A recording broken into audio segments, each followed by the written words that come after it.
যারা মানুষের মনে আঘাত দেয়, মানুষের মনে কষ্ট দেয়, মানুষের মনে কষ্ট দিয়ে ওরে বাবারে হাজী সাহেব হজ করে বেড়ায়, বাইতুল্লাহর গিলাফ ধরে কান্না করে, সেজদায় গিয়ে রবের কাছে জান্নাত চায়। আমি আসিফ একটা কথা ইনশিওর করে বলছি, মানুষের মনে আঘাত দিয়ে কষ্ট দিয়ে বাইতুল্লাহর গিলাফ ধরে কান্না করলেও আপনার গুনাহ মাফ হবে না। যাকে কষ্ট দিয়েছেন তার কাছে আগে ক্ষমা চাইতে হবে, ঠিক না বল? নাম্বার 2, যখন তোমার কিছু হারায় যাবে, যখন তোমার থেকে কিছু হারিয়ে চলে যাবে, চোখের পানি ঝরানো যাবে না। চোখের পানি শুধুমাত্র ঝরবে একজনের জন্য। আওয়াজ দিয়ে বলো, তিনি কে? মনে রাখবেন, এই চোখের পানি বড় দামি জিনিস। আর যুবক ভাইয়েরা, যে ছেড়ে চলে যায়, যে হারিয়ে যায়, এরা হচ্ছে সব সস্তা মানুষ।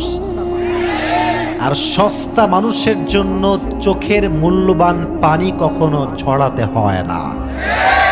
এজন্য আমাদের চোখের অশ্রু তার জন্য ঝরবে যে আমাদের ভ্যালিউ বোঝে, মূল্য বোঝে, আমাদের ব্যক্তিত্ব বোধ বোঝে। আর আমাদেরকে কেউ না বুঝলেও বোঝে তো একজন, তিনি কে? এজন্য চোখের পানি শুধুমাত্র আল্লাহর জন্য ঝরবে। দুনিয়ার কোনো বেঈমানের জন্য চোখের পানি ছেড়ে কান্না করা যাবে না। তোর জীবনে যত কষ্ট আসুক, তোর ফোকাস, তোর পার্সপেক্টিভ, তোর দৃষ্টিকোণ কষ্টের দিকে হবে না, স্বস্তির দিকে হবে। কষ্টের দিকে নয়, স্বস্তির দিকে। এবার আমাকে উত্তর দিলেই তাফসীরটা আরো ভালো বুঝে আসবে। যেই মাস চলছে, মাসটার নাম হচ্ছে কি মাস? এই যে আসতে কয় রে বাবা, কি মাস? 2000 কয় সাল? 25 সাল। আমাকে উত্তর দিবেন সবাই, কেউ যেন বাদ না যায়। এই জানুয়ারি মাসে আপনি কয়দিন না খেয়েছিলেন? একদিনও না, তাই না? আচ্ছা, যদি বলি এই জানুয়ারি মাসে আপনি কয়দিন অসুস্থ ছিলেন, বলবেন 2-1 জন হয়তো 1 2 দিন অসুস্থ ছিলাম। এর মানে আপনি যদি পুরো জীবনটাকে একটু অবজার্ভ করেন, দেখবেন যে আপনার জীবনে কষ্টের সংখ্যা কম, স্বস্তির সংখ্যা বেশি, ঠিক কিনা বলে? আল্লাহ বলছে, বান্দা কষ্টের দিকে তাকাস না, স্বস্তির দিকে তাকিয়ে দেখ, তোকে তোর জীবনটাকে সুন্দর করে দিবে একজন, তিনি কে? এখন চলছে শীতকাল। সেই দিন আমার প্রোগ্রাম ছিল বগুড়া। নাম শুনছেন না আপনারা? বগুড়া একটা উন্নত জেলা। তো আমি প্রোগ্রামে গেলাম, আল্লাহ তাআলার যেটা ফয়সালা আর কি, গাড়িটা নষ্ট হয়ে গেছে। আমার গাড়িও নষ্ট, যে গাড়ি ভাড়া করে নিয়ে আসছি ওই গাড়িও নষ্ট, দুইটাই নষ্ট রাস্তার মাঝে। রাত বাজে 2টা, কনকনে শীতে আমি থরথর করে কাঁপছি। বিশ্বাস করেন, আমি যতই বড় হুজুর হই আর যত বড়ই ফেমাস মানুষ হই না কেন, ডিপ্রেশন, চিন্তা প্রত্যেকটা মানুষের নেচার, প্রত্যেকটা মানুষের দুশ্চিন্তা মাঝে মাঝে একটু হলেও হয়। কথা ঠিক আছে আমার? বিশ্বাস করেন, আমি গাড়িতে বসে বসে ভাবছি, ইসরে এত কনকনে শীত, আমার কত কষ্ট হচ্ছে। আল্লাহ, তুমি আমাকে এত কষ্ট কেন দিচ্ছ? আমি তোমার দিনের কাজ করছি, এটা মাথায় চিন্তা করছি।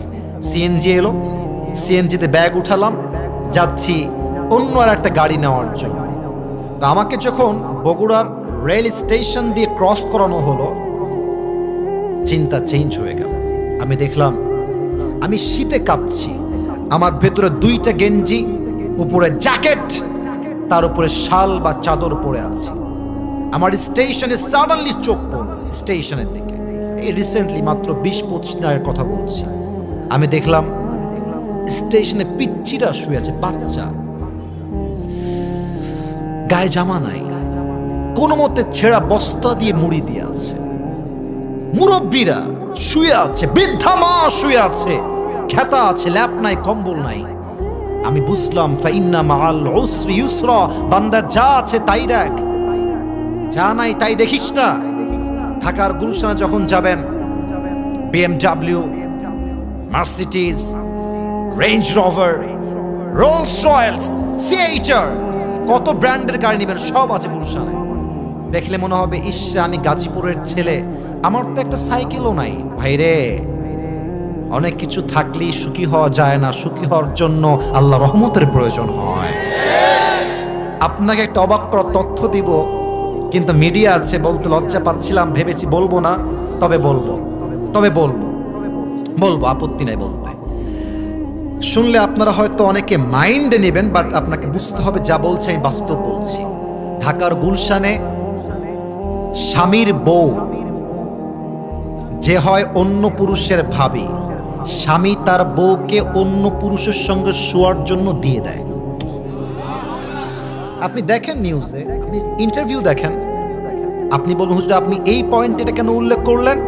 আমি বলবো ভাইজান, ঢাকার গুলশানের লোকের কাছে রোলস রয়েলস আছে, দামি ফ্ল্যাট আছে, বাট তাদের কাছে চরিত্রের 2 পয়সা কোনো মূল্য নাই। আপনার কাছে হয়তো বা গাজীপুরে বড় একটা বাড়ি নাই, হয়তো টিনের ছাপড়া আছে, বাট আপনাকে মাথায় রাখতে হবে ওর টাকা থাকতে পারে, ওর মনের সুখ নাই। আল্লাহ আমাকে টাকা কম দিয়েছে, মনের সুখ বেশি দিয়েছে, ঠিক কিনা বলেন? আল্লাহ বলছে বান্দা কষ্টের দিকে নয়, আমি আল্লাহ তোমাকে যেই স্বস্তি দান করেছি সেই স্বস্তির দিকে তাকাও। 1 নাম্বার ব্যাখ্যা, আমাদের ফোকাস হবে স্বস্তির দিকে, কষ্টের দিকে নয়। 1 নাম্বার ব্যাখ্যা। 2 নাম্বার খেয়াল করেন, ফাইন্না মাআল উসরি ইউসরা, এখানে আল উসর কষ্ট। এই যে আমার মাদ্রাসার ছাত্র ভাইয়েরা আমার দিকে তাকান, এখানে আলিফ লাম আসছে, আল উসর অর্থাৎ এটা মারিফা, নির্দিষ্ট। কষ্ট জীবনে কার কোনটা আছে এটা সবাই আমরা জানি। মনে করেন আপনার বউ খারাপ, এটা আপনি জানেন, আপনার চাকরি লাগবে, এটাই কষ্ট, এটা আপনি জানেন। বাট স্বস্তি কোথায় আসবে এটা আমরা কেউ জানি না, এটার খবর রাখে একজন, তিনি কে? এবার আপনাকে আমি দুনিয়ার এক্সাম্পল দিয়ে তাফসীরটা বোঝাবার ট্রাই করি। ঢাকার বসুন্ধরার নাম শুনছেন তো নাকি? আপনারা শুনবেন না কেন, আপনারা তো ওখানে যাওয়া মানুষ, সবাই তো স্বচক্ষে দেখেছেন। আমি যে কথাটা বলবো সেটা হচ্ছে এইরকম, মাঝে মাঝে রাস্তায় হাঁটলে দেখবা অনেক মেয়েরা এমন বাজে পোশাক পরে বের হয়, দেখলে মনে হয় ঢাকা শহরের মেয়েদেরকে যে কিয়ামত বেশি দিন আর বাকি নাই। যুবক ভাইরা এত বাজে পোশাক পরে মনে হয় রাস্তায় কোনো উলঙ্গ মেয়ে হেঁটে বেড়াচ্ছে গাজীপুরের ভাইরা। তো এত নষ্টা মেয়ের ভিড়ে দেখছো মাশাআল্লাহ, হঠাৎ করে যে এক বোরকাওয়ালি, হাতেও মোজা, পায়েও মোজা, यार ये तो अभी के अभी जन्नत से भाग के दुनिया में आई है। সোনামণি উপরে ফিটফাট, মাঝে মাঝে ভিতরে সদরঘাট হয়। এখন তুমি ভাবছো যে আল্লাহ জীবনে একটাই কষ্ট, বউ নাই, এটা আমি জানি, কিন্তু আমি ভাবছি যে আমার স্বস্তি হচ্ছে এই বেড়ি আমার বউ হইলে আমার আর কোনো কষ্ট থাকবে না, এটা আমি চিন্তা করছি। বাট মাথায় রাখবেন, অনেক মেয়েকে দেখে মনে হবে রাজরানী, বিয়ের পরের দিন দেখবেন রাজরানী নয়, কাল লাগিনি বিয়ে করে আপনি বাসায় নিয়ে আসছেন। অতএব আল্লাহ বলছে বান্দা কষ্ট কোন বিষয়ে তোর আছে তুই জানিস, বাট স্বস্তি কোন বিষয়ে আসবে এটা তুই জানিস না, এটা জানে একজন। আওয়াজ দিয়ে বলেন সবাই, তিনি কে? আর একটা এক্সাম্পল খুব খেয়াল করবেন, যুবকদের শখের বাইকের নাম হচ্ছে R15 ভার্সন 4 ইন্দোনেশিয়ান ভার্সন। হ্যাঁ, আচ্ছা দেখেন, গাজীপুরের ছেলে দেখেছি খুব ভাবসাব, হ্যাঁ, সানগ্লাস পরে একটা R15 বাইক নিয়ে, বাপ রে বাপ, ওর বাপের রোড, এটা হ্যাভি টান দেয়।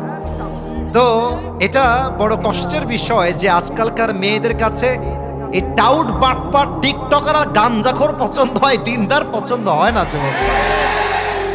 এখন যুবক, এই যে যুবকগুলো আমার সোনামণিরা দাঁড়িয়ে আছে এখানে, ওরা ভাবছে ইস রে, এই মালটা পাইলে আমার জীবন সফল হয়ে যাবে, খালি R15 লাগবে, এইটা পাইলে আমি সফল। আমি আমার কথা বলছি, আমার যে ড্রাইভার ছিলেন তার ভাতিজা এই গত মাসে, এই ডিসেম্বর মাসে বাপকে বলেছে, আব্বা তুমি যদি আমাকে R15 কিনে না দাও আমি আত্মহত্যা করে মরে যাবো। আস্তাগফিরুল্লাহ, নাউজুবিল্লাহ। তো বাবা তো বাবাই হয়, বাবার মতো আপন আসলে পৃথিবীতে কেউ হয় না। আব্বা বলেছে ঠিক আছে, তোর মরতে হবে না, তোকে আমি আমার সব কিছু দিয়ে দিব R15, সমস্যা নেই। রিসেন্ট 1 মাসও হয় নাই, R15 কিনে দিয়েছে। ভোরবেলা, সকালবেলা রাস্তা ফাঁকা ছিল, আবেগ কাজ করেছে, বিবেক কাজ করে নাই। গাড়ি তুলেছে 120-এ 30-এ, তো ঠাস করে রাস্তা দিয়ে একটা গাড়ি চলে আসছে মাঝখানের সামনে দিয়ে, আর এটাকে কন্ট্রোল করতে পারে নাই, সোজা গিয়ে খাম্বার সঙ্গে মেরে দিয়েছে, জায়গায় স্পট ডেথ। ইস। আল্লাহ বলছে বান্দা তুই ভাবছিস R15 পেলেই সুখ, তুই ভাবছিস ঢাকার গুলশানে ফ্ল্যাট কিনতে পারলেই সুখ, তুই ভাবছিস ব্র্যান্ডের কাপড় পরলেই সুখ, তুই ভাবছিস অমুক কোম্পানিতে চাকরি পেলেই সুখ। না না, তোর সুখের খবর তুই জানিস না, তোর স্বস্তি আসবে কোথায় এটা একমাত্র খবর রাখে একজন, তিনি কে? কথা কি বোঝা যায়? আমার তাফসীরের কথাগুলো কি বোঝা যায়? যায় যায় যায়। তাহলে এটা কয় নাম্বার পয়েন্ট গেল? এই ভাইরা জুড়ে কোন সবাই কয়? 3 নাম্বার পয়েন্ট আরো বড় মারাত্মক, একটু খেয়াল করবেন। ইন্না মাআল উসরি ইউসরা, ইন্না মাআল উসরি ইউসরা। দুইটা আয়াতের শুরুতে একটা হরফ আছে, এটা হচ্ছে ইন্না। সবার থেকে জানতে চাই এই হরফটার নাম কি? এই যে আমার কওমি ছাত্র ভাইরা যারা আছেন, they know this very well, তারা আমার চাইতে আরো ভালো জানে। এটা হচ্ছে হুরুফে মুশাব্বাহা বিল ফি'ল। যখন ইন্না কোনো বাক্যের শুরুতে আসে, বাক্যের মাঝে যেই সন্দেহ থাকে সেই সন্দেহ সব দূর করে দেয়। অনেক যুবক মনে মনে ভাবে যে বয়স তো 25 হয়ে গেল, বিয়ে কি শালা হবেই না আমার? আহা, হ্যাঁ এরকম আছে, বিয়ে কি হবেই না, আহা আমি কি আজীবন সিঙ্গেল মরবো? এটা আমিও ভাবতাম।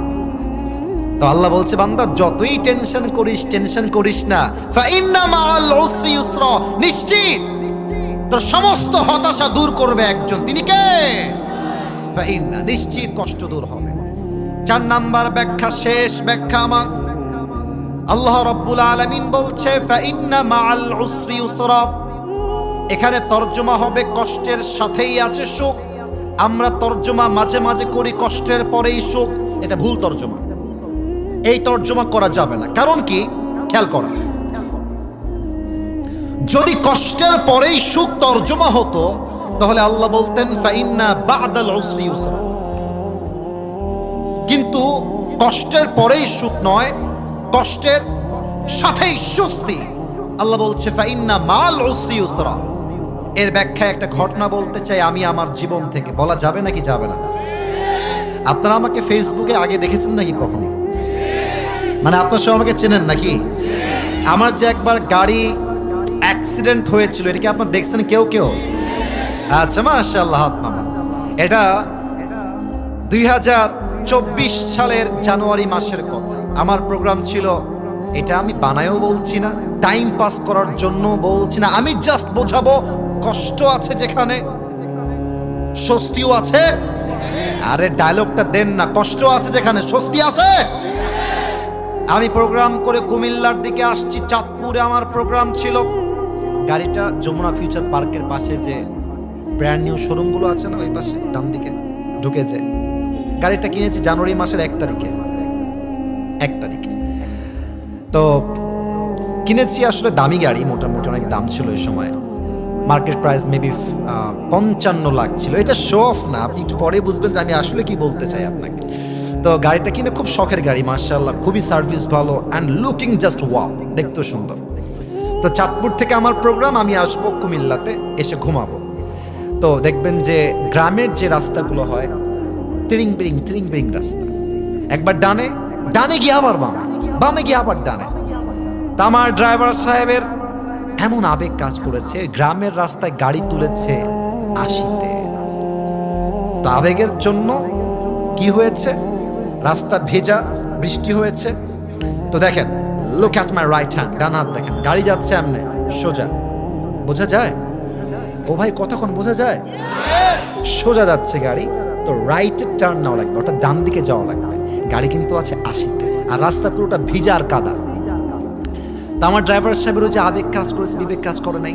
80-তে গাড়ি আছে, তো এই দেখেন ঠাস করে ইউটার্ন নেওয়ার জন্য গাড়িটা এমনে ঘুরাইছে। গাড়িটা ডান দিকে না গিয়ে সোজা খাদে চলে গিয়েছে। আর খাদে গেছে কেমনে আমি বুঝাই বলি। একবার এমনে উল্টাইছে, আবার উল্টাইছে, থার্ড টাইম আমি বুঝলাম আমি জমিনের পানিতে পড়লাম। আমি তো অলরেডি কালেমা পড়ে ফেলেছি, তখন খুব সিরিয়াস ছিলাম। আসলে সবাই কালেমা পড়েছে, আমরা যারা ছিলাম সবাই মোটামুটি কালেমা পড়ে ফেলেছি। তো গাড়ি যখন নিচে পড়ে গেল, আমি দেখতে পাচ্ছি ভেতর থেকে পানি উঠছে। গাড়ির ভেতরে পানি অলরেডি উঠে গেছে। আমার সামনে যিনি ছিলেন এক গ্লাসে বাড়ি দিয়েছে, এক বাড়িতে গ্লাস ভেঙে গেছে। ও জানলা দিয়ে লাফ দিয়েছে পানির ভেতরে, ওখানে নেমে গেছে ওখানে। আর আমরা ছিলাম 7 জন। গাড়ির এমন জোরে আওয়াজ হয়েছে কুমিল্লাতে, অনেক এলাকার লোক ওখানে চলে আসছে, আশেপাশে সবাই চলে আসছে। কি হলো রে, কে এখানে, বেঁচে আছে কিনা মরে গেল, সবাই দেখতে চলে আসছে। কোনো মতে আমাকে গাড়ি থেকে বের করা হলো। আমি পানির থেকে উপরে উঠলাম। যখন উপরে উঠেছি, গাড়ির দিকে আমি তাকায় দেখলাম যে মাশাআল্লাহ আমার গাড়ির সামনের দিকে গ্লাস ভেঙে গেছে, ডান দিকে আমার জানালা নাই, নিচে আমার সিট নাই, উপরে আমার ছাদ নাই, গাড়িই নাই, গাড়িই নাই। তো মনটা এত খারাপ লাগলো, ইস রে, কেবল ব্র্যান্ড নিউ গাড়িটা কিনলাম শোরুম থেকে, 7 দিন হলো না, এত কষ্টের টাকা জমিয়ে কিনলাম, শেষ হয়ে গেল। কষ্ট, স্বস্তি কোথায়? এক জায়গায় স্বস্তি আছে যে ইস রে, আরে গাড়ি গেছে যাক না, যেখানে আমার বাঁচার কথা নয়, এখানে আমার চুল পরিমাণ কোনো আঘাত আমার গায়ে লাগে না। আল্লাহকে বললাম, আল্লাহ গাড়ি যাক, আমি তো বেঁচে আছি, আমার ঠ্যাং তো ভাঙে নাই, আমার হাত তো ভাগে নাই, এটাই কথা। বেঁচে থাকলে একদিন এই সব গাড়ি নয়, একদিন BMW কিনতে পারবো, ঠিক কিনা বলে? আল্লাহ বলছে, বান্দা কষ্টের পরে সুখ নয়, কষ্ট আছে যেখানে স্বস্তি আছে সেখানে। আচ্ছা, একজন মা যখন গর্ভবতী হয়, পেটের ভেতরে একটা যন্ত্রণা, বলেন তো গাজীপুরের ভাইয়েরা আছে না নাই? আহা, কি যে কষ্ট হয় মায়ের, একমাত্র মাই জানে। বাট মায়ের মাথায় একটা চিন্তা স্বস্তির থাকে যে যত কষ্টই আমার হোক, আমি তো মা ডাকটা শুনবো, আমার সন্তান যখন আমাকে মা ডাক দিবে, সমস্ত কষ্ট আমি এক মুহূর্তেই ভুলে যাব, ঠিক কিনা বলে? আল্লাহ বলছে, বান্দা কষ্টের পরে সুখ নয়, কষ্টের সাথেই রয়েছে স্বস্তি।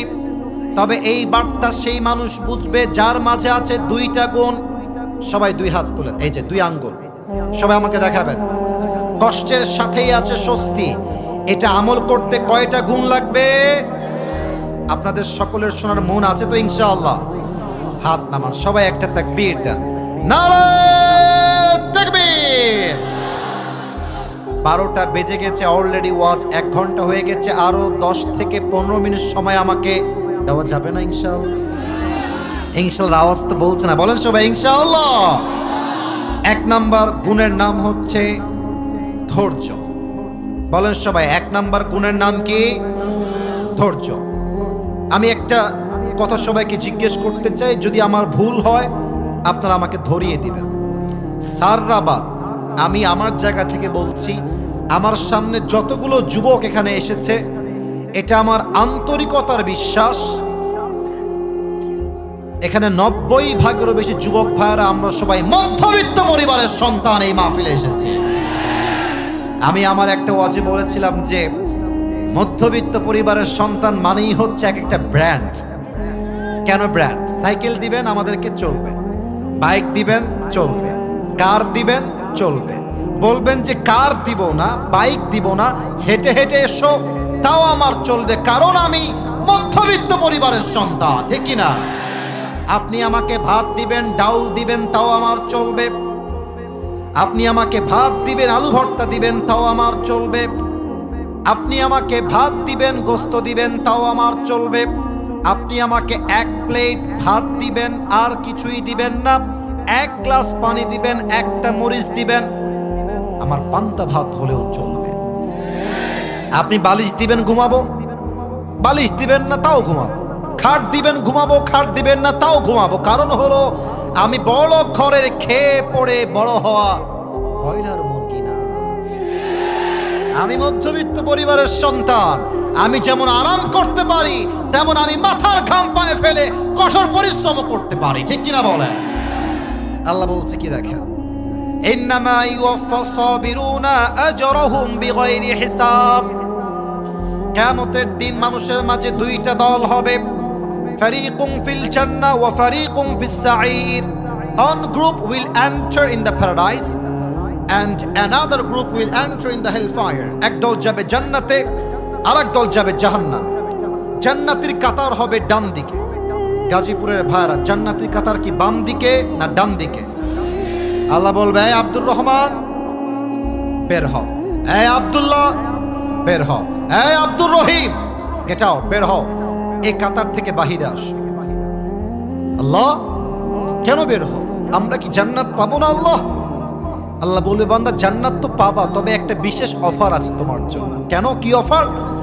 আল্লাহ বলবে, আজকে আমি আল্লাহ তোমাকে বিনা হিসাবে জান্নাত দান করব। আল্লাহ বিনা হিসাব কেন? আমি কি এমন আমল করেছি আল্লাহ? আল্লাহ বলে, বান্দা ওই যে তুমি দুনিয়ার বুকে গরিব ঘরের ছেলে ছিলে, মধ্যবিত্ত পরিবারের ছেলে ছিলে, এত কষ্ট তোমার হৃদয়ে চাপা ছিল, আর কেউ যখন তোমাকে বলতো ভাই তুমি কেমন আছো, তুমি সব ভুলে বলতা ভাই আলহামদুলিল্লাহ, আল্লাহ অনেক ভালো রেখেছে, তুমি ধৈর্যশীল ছিলা। ইন্নামা ইউওয়াফাস সাবিরুনা আজরাহুম বিগাইরি হিসাব, those who observe patient they will be given their reward without measure। আল্লাহ বলছে ধৈর্যশীল বান্দাকে আমি আল্লাহ তাআলা বিনা হিসাবে জান্নাত দিব। সুবহানাল্লাহ। কিছু প্রশ্ন করছি, দেখা যাক আপনারা উত্তর করতে পারেন কিনা। বলেন তো আমার গাজীপুরের ভাইরা, নবীজির একমাত্র কলিজার টুকরা মেয়ে, যার দ্বারা নবীজির বংশ বিস্তার হয়েছে, তার স্বামীর নাম হচ্ছে আলী, তার সন্তানের নাম হচ্ছে হাসান এবং হুসাইন রাদিয়াল্লাহু তাআলা আনহুমা, সে নারীর নাম কি ছিল? এত আস্তে বলবেন, এটা এক্সপেক্ট করি নাই। বলেন সবাই, নাম কি ছিল? রাদিয়াল্লাহু তাআলা আনহা। এই একটা ঘটনা বলবো, আমি যেন কোনো চোখ ডান বাম দেখতে না পাই। লুক অ্যাট মাই ফেস, আমার চেহারার দিকে তাকায় থাকেন। একদিন ফাতেমা রাদিয়াল্লাহু তাআলা আনহার ঘরে এত অভাব, হাদিসে আসছে 3 দিন যাবত চুলায় আগুন জ্বলে না, ভাত নাই, ডাল নাই, চাল নাই, কিছুই নাই। ফাতেমা রাদিয়াল্লাহু তাআলা আনহা ডাক দিয়ে বলছে, আলী, অভাব তো বড্ড চরম পর্যায়ে পৌঁছে গিয়েছে, খাবার দাবার ডাল ভাত কিছুই নাই বাসার ভেতরে, কি করা যায়, আমাকে পরামর্শ দাও। আলী বলছে, তুমি এক কাজ করো, নবীর কাছে যাও, গিয়ে বলো, ইয়া রাসূলুল্লাহ আ'তিনি শাইআন, গিভ আস সাম ফুড, কিছু খাবার দেন, আমরা বড় ক্ষুধার্ত 3 দিন যাবত। যাও, বাবার কাছে যাও। দেখেন, স্বামী যা বলে বউ তা শুনতে বাধ্য। শুনতে হবে যদি ইসলামী শরিয়াহ অনুযায়ী হয়। বাংলাদেশে সবচাইতে ডিভোর্সের সংখ্যা ঢাকা শহরে বেশি। কারণ কি জানেন? আমি এটা বলে দিই এই সিক্রেটটা, ঢাকা শহরের মেয়েদের ডিমান্ড একটু বেশি, চাই, আরো চাই, আরো চাই। এক ছেলে, মাইন্ড করবেন না, আমার কাছে আসছে, যুবক ছেলে, ভেরি ইয়াং ম্যান, বলছে, হুজুর আমি আমার বউকে তালাক দিয়ে দিই, বর্ষণ আমি থাকবো না। বুঝে গেছে ওর মাথা খুব গরম। বসো বসো, কি হয়েছে, কি সমস্যা? বলছে যে হুজুর আমার বউয়ের চাহিদার কোনো শেষ নাই, খালি চাই, একটা এনে দেই আর একটা চাই, ওইটা দেই আর একটা চাই। প্রিয় ভাইয়েরা, বিয়ে হচ্ছে দিল্লি কা লাড্ডু, খাওগে তো ভি পছতাওগে, নেই খাওগে তো ভি পছতাওগে। তা আমার মনে হয় যে না খাওয়ার চাইতে খেয়ে পস্তানো 1000 গুণ বেশি ভালো যুবক ভাইরা, তাই না? তো আমি বললাম, ভাই কেন, কি সমস্যা, আর কি কি বলে বলেন তো দেখি। তো বলছে, হুজুর সেদিন আমার কাছে এসেছে, বলছে, জান তুমি কি জানো আমার অমুক বান্ধবীর জামাইন থেকে আইফোন 16 প্রো ম্যাক্স দিয়েছে। এর মানে কি? মেয়েটা বোঝা যাচ্ছে যে ওর জামাই তোকে দিয়েছে, তুমি আমাকে কবে দিবা? মেয়েদের এই ডিমান্ডের জন্য হাজার হাজার স্বামী ঢাকা শহরে হারাম ইনকাম করতে বাধ্য হয় গাজীপুরের ভাড়া, ঠিক কিনা? ফাতেমার দিকে তাকান। ফাতেমা নবীর কাছে আসছে, এসেই দরজায় নক দিয়েছে। নবীজির স্বভাব, নবী নিজে আসতেন, গেট খুলতেন, ফাতেমাকে নিজেই ঘরে নিয়ে আসতেন। নবীজি গেট খুলেই ফাতেমার চেহারা দেখেই বুঝে গেছেন ফাতেমা ইজ ডিপ্রেসড, সে হতাশ, কোনো একটা সমস্যায় এসে পড়ে গেছে। নবীজি মেয়ের হাত ধরলেন, চুপ করে ধরে বাসায় নিয়ে খাটের উপরে বসালেন, বললেন, মা বলো তোমার কি হয়েছে? ফাতেমা মাথা নিচুর দিকে দিয়ে বলছে, আব্বাজান আ'তিনি শাইআন, কিছু খাবার দেন, 3 দিন যাবত বড্ড ক্ষুধার্ত আমরা। নবীজি বুঝে গেছেন আমার মেয়ে ক্ষুধার্ত, ধৈর্যের পরীক্ষা নেওয়া লাগবে। বলছে, আচ্ছা মা, টেনশন নাই, খাবার দিব, নট আ বিগ ডিল, তবে তোমাকে আমি 2টা অপশন দিব, তুমি কোনটা চুজ করবা, that decision is totally years, সিদ্ধান্ত তোমার মা। 2টা অপশন শোনো, এক, তোমাকে আমি 5টা বকরি দিব, আর এক হলো তোমাকে আমি 5টা দোয়া শিখাই দিব। Which option you want to select, তুমি কোনটা নিতে চাও? ফাতেমা বুঝে গেছে আমার আব্বাজান আমাকে ধৈর্যের পরীক্ষা নিচ্ছেন। বলছে আব্বাজান 5টা বকরির দরকার নাই, 5টা দোয়া শিখাই দিলে আমি ফাতেমা খুশি মনে বাসায় ফিরে যাব। নবীজি বলছেন এই তো আমার মেয়ে ধৈর্যের পরীক্ষায় পাস করেছে। সুবহানাল্লাহ। আল্লাহর হাবিব দোয়া শেখালেন, আমি আপনাদের সবাইকে শেখাতে চাই। আমি জানি এটা মুখস্থ হবে না, অনেক মিডিয়ার ভাইরা আজকে এসেছে, কাউকে আমি চিনিও না, আপলোড দিয়ে দিবে কালকে, মুখস্থ করে নেবেন। সবাই পড়েন আমার সাথে গাজীপুরের সাউন্ডে, ইয়া আউয়ালাল আউয়ালিন। আপনারা খুবই সুন্দর সাউন্ডে কথা বলেন, মাশাআল্লাহ। ভাইরা আপনারাও বলবেন, ইয়া আউয়ালাল আউয়ালিন,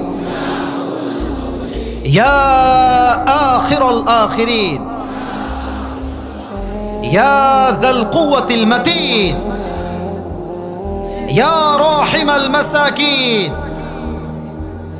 ইয়া আরহামার রাহিমিন। শেষ শব্দের দোয়া অনেক সহজ, সো আমি সবার থেকে লাউডলি শুনতে চাই, ইয়া আরহামার রাহিমিন। যাও ফাতেমা, গিয়ে এই আমলটা করার চেষ্টা করো। ফাতেমা বাসায় ফিরে আসছে, তো আলী গেটের কাছে দাঁড়িয়ে আছে যে ফাতেমা আসবে, হাতে কিছু খাবার থাকবে, আমি নিব, ফাতেমাও খাবে, আমিও খাবো। আলী রাদিয়াল্লাহু তাআলা আনহু দূর থেকে দেখছেন ফাতেমা ফিরে আসছে, বাট হাতে ফাতেমার 2 হাতে কিছুই নাই, 2 হাত ফাঁকা। আলী বলছে, ইয়া ফাতেমা আইনা তা'আম, ওয়্যার ইজ দ্য ফুড, খাবার কোথায়, তোমার হাত তো খালি। ফাতেমা বলছে, আলী যাহাবতু লিদ-দুনিয়া ওয়া জিতু বিল আখিরা, যাহাবতু লিদ-দুনিয়া ওয়া জিতু বিল আখিরা। আমি আমার প্রিয় আব্বার কাছে, নবীর কাছে দুনিয়া চাওয়ার জন্য গিয়েছিলাম, তবে আমার আব্বা যেন আমাকে দুনিয়া নয় 2 হাত ধরে আখিরাত দিয়ে ফেরত পাঠিয়ে দিয়েছে। আলী বলছে, হবে না, পেটের যন্ত্রণা আর সহ্য হচ্ছে না, এবার আমি যাব। ও আব্বা জানেরা, জামাই আসছে শ্বশুরের কাছে, it's a matter of Prestige issue. জামাই এসছে, এসে বলছে, আসসালামু আলাইকা ইয়া রাহমাতাল লিল আলামিন, হে নবী আপনাকে সালাম। নবী তো বুঝে গেছে যে আলী কেন এসেছে। জামাই বসো, কি দিব বলো, কি চাই? বলছে, নবী হে 3 দিন যাবত বড্ড অভাব, যদি কিছু খাবার দিতেন বড্ড মেহেরবানি হতো আপনার ব্যাপারে। নবীজি বলছে, ঠিক আছে খাবার দিব, তবে 2টা অপশন তোমাকে দিচ্ছি, তুমি কোনটা নিবা, the decision is totally yours. নবীজি জামাইয়ের সবরের পরীক্ষা নিচ্ছে, বলছে তোমাকে আমি 5000 বকরি দিব। আগে বলেছিল 5টা, এবার সংখ্যা বেড়ে 5000 বকরি দিব আর 5টা দোয়া দিব। Which option you wanna select, তুমি কোনটা নিতে চাও আলী? আলী বুঝে গেছে আমার শ্বশুর আমাকে ধৈর্যের পরীক্ষা দিচ্ছে। আলী বলছে, নবী হে 5000 বকরি ইটস মাইনাস, আমাকে আপনি 5টা দোয়া শিখাই দেন। নবীজি আবার সেই 5টা দোয়া আলীকে শিখিয়ে দিলেন। আলী রাদিয়াল্লাহু তাআলা আনহু বাসায় ফিরে আসলেন। ফাতেমা এবং আলী রাদিয়াল্লাহু তাআলা আনহু 2 জন মিলে এই 5 শব্দের দোয়ার আমল করলেন। হাদিসে আসছে এই 5টা শব্দের দোয়ার আমলের বিনিময়ে আল্লাহ তাআলা তাদের সংসারের সমস্ত অভাবকে গায়েবী খাজানার থেকে দূর করে দিলেন। সুবহানাল্লাহ। অতএব অভাব পরিবারে আসবে, টাকা থাকবে না, ব্যবসা থাকবে না, চাকরি থাকবে না, কিছুই থাকবে না, বাট মাথায় রাখবেন কষ্টের সাথেই আছে স্বস্তি। ধৈর্যের সঙ্গে স্থির থাকেন, আপনার পথ খুলে দিবে একজন। আওয়াজ দিয়ে বলেন সবাই, তিনি কে? 1 নম্বর হলো ধৈর্যশীল হওয়া জীবনের যে কোনো মুহূর্তে। 2 নম্বর হচ্ছে আল্লাহর উপরে তাওয়াক্কুল। ওয়া মান ইয়াতাওয়াক্কাল আলাল্লাহি ফাহুয়া হাসবু, whoever trusts in Allah subhanahu wa ta'ala, Allah is sufficient for him। যে ব্যক্তি আল্লাহর উপরে ভরসা করতে পারে, আল্লাহ বলছেন আমি একাই তার জন্য যথেষ্ট হয়ে যাই। সুবহানাল্লাহ।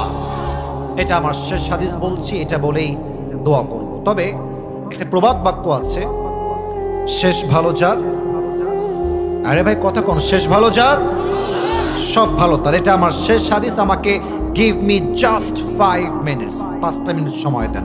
যদিও বা এটা দেওয়া লাগতো না, যদি আমি বসে না থাকতাম হয়তো 12টার আগেই ওয়াজ শেষ হয়ে যেত। স্যাররা কথা বলেছেন তাই 5 মিনিট সময় চাচ্ছে আপনাদের কাছে। বলেন তো নবীজির মোট স্ত্রী ছিল কয়জন? সবাই জানে, তাও কথা কয় না। কয়জন? সেকেন্ড প্রশ্ন, নবীর প্রথম স্ত্রীর নাম কি ছিল? খাদিজা রাদিয়াল্লাহু তাআলা আনহা। আমি এখন জাস্ট একটা হাদিস বলবো, হাদিসের একটা টাইটেল দিচ্ছি, খাদিজার সঙ্গে নবীজির বিয়ে কেমনে হয়েছিল। That is the title of this হাদিস। শোনেন, খাদিজা ছিলেন এমন একজন নারী যিনি আরবের সবচেয়ে ধনী এবং richest women in Arabic world. তার মতো ধনী মেয়ে আরব বিশ্বে দ্বিতীয় আর কেউ ছিল না। প্রথম স্বামীও মারা গেছে, দ্বিতীয় স্বামীও মারা গেছে, থার্ড হাজবেন্ড সেও মারা গেছে। খাদিজা একদিন রাতের আধারে ঘুমিয়ে থেকে স্বপ্ন দেখছে যে আকাশে একটা চাঁদ উঠেছে, চাঁদের আলোতে পুরো দুনিয়াটাই আলোকিত হয়ে গেছে। উনি চাঁদের দিকে তাকিয়ে অবাক যে চাঁদের আলো এত বেশি হতে পারে। দেখছেন চাঁদটা তাকানোর সাথে সাথেই আকাশ থেকে খাদিজার বুকের দিকে চাঁদটা ভেঙ্গে ভেঙ্গে পড়ছে। স্বপ্ন দেখে ঠাস করে ঘুম থেকে উঠে গেছে। কি স্বপ্ন দেখলাম, এটা ব্যাখ্যা কি হবে? তার চাচা ছিলেন ওয়ারাকা বিন নাফেল, তিনি ছিলেন স্বপ্নের ব্যাখ্যাবিদ। তার কাছে গেলেন, বললেন যে চাচা, আমি স্বপ্নে দেখলাম আকাশ থেকে চাঁদটা ভেঙে আমার বুকের দিকে পড়ছে, এই স্বপ্নের ব্যাখ্যা কি আমাকে এখনই বলেন। তার চাচা তাওরাত খুললেন, ইনজিল খুললেন, ব্যাখ্যা পড়ে জানলেন যে Khadija, it's a good news for you, it's a good news, তোমার জন্য এক বিশাল সুসংবাদ। কি সংবাদ? তার চাচা বলছে, শেষ নবী এই জামানার তোমার স্বামী হিসেবে কবুল হতে চলেছে। সুবহানাল্লাহ। অপেক্ষা করো, সেই স্বপ্নের পুরুষ তোমার জীবনে একদিন আসবেই। একদিনের ঘটনা, নবীজি ব্যবসার জন্য খাদিজার বাসায় আসলেন, এটা আমরা সবাই জানি। খাদিজা দূর থেকে দেখলেন এক যুবক এসেছে। তার চেহারা, তার মুখের চাপদাড়ি, তার ফিজিক্যাল অ্যাট্রাকশন, তার হ্যান্ডসামনেস, তার সৌন্দর্য, তার ব্যক্তিত্ব, খাদিজা দেখেই বুঝে গেছে এটাই হবে শেষ নবী। সুবহানাল্লাহ পড়বেন না আপনারা সবাই? কিন্তু আমাদের যুবকদের লজ্জা শরম একটু কম, তাই আমরা প্রস্তাব চাইলে দিতে পারি, বাট মেয়ে মানুষের লজ্জা একটু বেশি। ওরা চাইলেই বিয়ের প্রস্তাবটা সহজে দিতে পারে না।